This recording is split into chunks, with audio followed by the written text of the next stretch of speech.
Hey y'all, Bobby Lovell again here today. Time for another Sunday Funday video. Hope everybody's having a wonderful week. Hey, it is Mother's Day. Happy Mother's Day to all you mothers out there that follow my video each week. Hope you have a wonderful day. With it being Mother's Day, it's only appropriate that I share a little bit about Mom. Mom's passed away a little over 8 years ago now.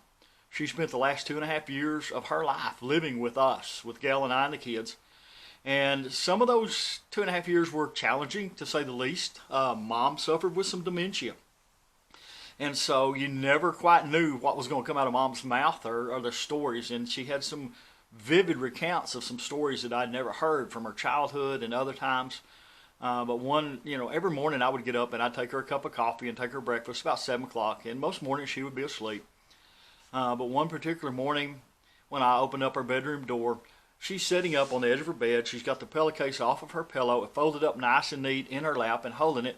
And I'm like, Mom, what are you going to do with your pillowcase? And she goes, well, I'm going to give it to that little woman on a pot right there. And, we had a porta potty in her room, so she didn't have to get up in the middle of the night and go use the restroom. And evidently she thought somebody was sitting on it at that time. But you never quite knew what was going to transpire when she lived with us. But, I was blessed. Mom was a housewife all of my life. I know there was times when Eric and I were a little bit smaller that Mom and Dad had the route in the store down off of 36 now. Not the same store that's there, but, so Mom had to help run the store. But most of the time, Mom was the housewife. Daddy was the wage earner. It was, the old GI generation. And so all of my life, she was a housewife. And so that gave her the opportunity to teach women's Bible studies, to teach the WMU classes at the church, to lead Vacation Bible School. And when we had her service, many of you commented about the impact Mom had on your life through the Bible studies or through Vacation Bible studies that she taught, and just what she meant to you. And that was such a blessing to me to hear that from her, from you, and the impact that she had on your life, because you definitely had an impact on my life.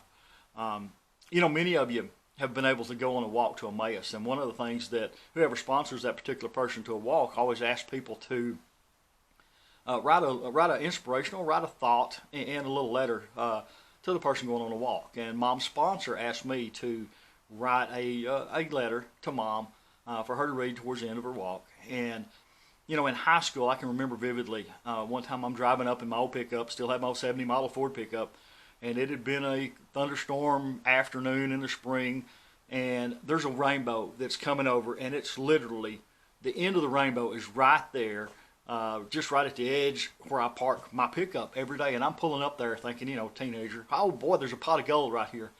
And as I sat down and composed a letter to Mom, God brought that memory back to my thoughts, and I penned it, knowing that the fact that the influence Mom had on my life, and being there for me, and never coming home to the latchkey kids that was so common back in the day, that would go home to an empty house or whatever. I didn't have that. That was the pot of gold in my house, knowing that Mom was always going to be there.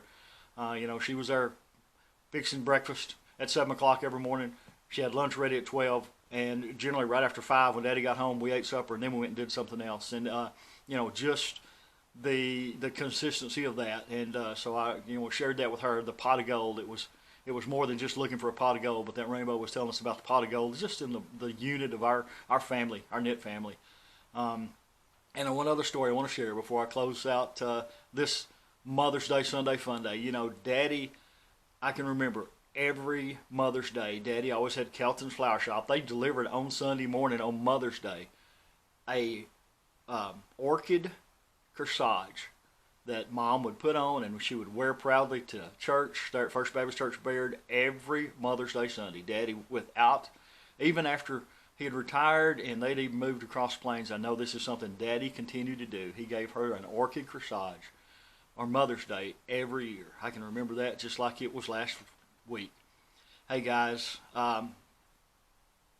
take time to hug your moms. Take time to give them a call if you can't hug them. Don't take this time for granted, because like I say, Mom's been gone now 8 years, and still times I'd like to pick up the phone or give her a call. And so you don't take that for granted. Remember, you guys be sweet. I'll be pretty. I love you, and God bless.